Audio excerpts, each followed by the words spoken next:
በለውጡ ማግስት የኢትዮጵያ የፖለቲካና የመንግስት መዋቅሮች አሳታፊ እንዲሆኑ የተከናወኑ ተግባራትና የተገኙ ውጤቶች አበረታች መሆናቸውን ጠቅላይ ሚኒስትር ዶክተር አብይ አህመድ ተናገሩ።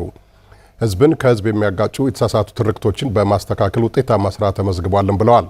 እያየው ተስፋውን ተጨማሪ አለው። ጠቅላይ ሚኒስትር ዶክተር አብይ አህመድ ከአሚኮ ጋር ባደረጉት ቆይታ የሀገሪቱን ታሪካዊና ወቅታዊ ጉዳዮች ዳስሰዋል። በተለይም በፖለቲካና በመንግስታዊ መዋቅሮች ላይ የነበሩ የተሳትፎ ጉድለቶች ከለውጡ በኋላ ምላሽ ካገኙ የህዝብ ጥያቄዎች መካከል የሚጠቀሱ ናቸው ብለዋል።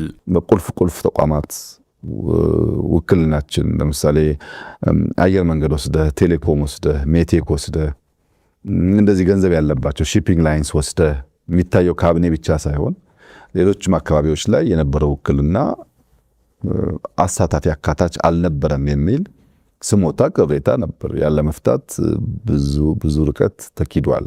ሌሎች የፖለቲካ ኃይሎች ወይም አመለካከት ያላቸው ፓርቲዎች በመንግስት ስርዓት ውስጥ ማሳተፍ ኢንክሉሲቭ መሆን ችግር አለ፣ አሸንፍ ያለውና በቃ እኔው ብቻ ነኝ ማስተዳድረው የሚል እሳቤዎች ኢትዮጵያ ውስጥ አሉ። ያም ጎጂ ነው የሚል ነገር ነበር። እንደምታስታውሱት በካቢኔያችን የሚፎካከሩ ፓርቲዎች ገብተው በጋራ ነው ባለፉት 5 ዓመታት ሀገር የመራ ነው። በዜጎች መካከል መጠራጠርና አለመተማመን የሚፈጥር የተዛባ ትርክት ለውጡን ተከትሎ የተስተካከለ ሌላው ውጤት መሆኑን ያነሱት ጠቅላይ ሚኒስትሩ በሀገሪቱ ጉዳይ ላይ ተፎካካሪ ፖለቲካ ፓርቲዎችን ማሳተፍ የለውጡ ውጤት እሳቤ መሆኑንም ገልጸዋል። አንደኛው እንደ ገዢ፣ እንደ ጨፍጫፊ፣ እንደ አጥፊ የሚወስድ ትርክት አለ። ይሄ ደግሞ በዘላቂነት ኢትዮጵያን እያጠፋ እየከፋፈለ ነውና ትርክት ማድረቅ አለብን፣ ማስተካከል አለብን የሚል ጥያቄ ነበር።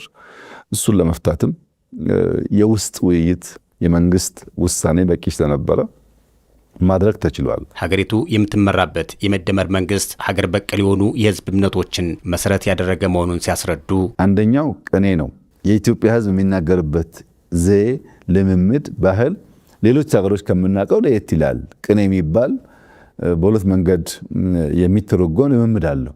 ይህንን እንደ አንድ የኮሚኒኬሽን ብሪጅ አድርጎ ይወስዳል የመደመር መንግስት። ሁለተኛው የተበተኑ ሀብቶች አሉ። ይሄንን ደምሬ አንድ አዲስ ነገር እንዲከሰት ኢመርጅ እንዲያደርግ እሰራለሁ የሚል መንግስት ነው።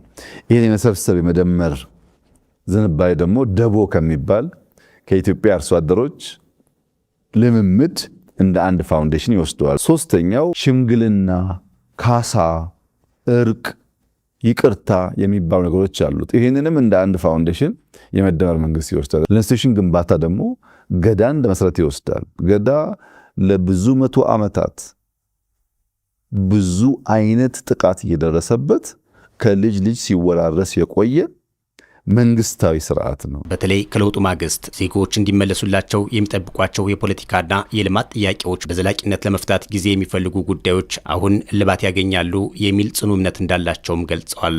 የሌሎችን ተሳትፎ የግድ የሚጠይቁ ጉዳዮች አሉባቸው ጥያቄዎች ውስጥ ለምሳሌ ህገ መንግስት በሚመለከት አንቀጽ 39 ለጥያቄ የሚያነሱ ሰዎች አሉ። እንደነዚህ ያሉ ጥያቄዎች ዘላቂ ሰላም የሚያረጋግጡ ምላሽን ማምጣት ይጠይቃሉ።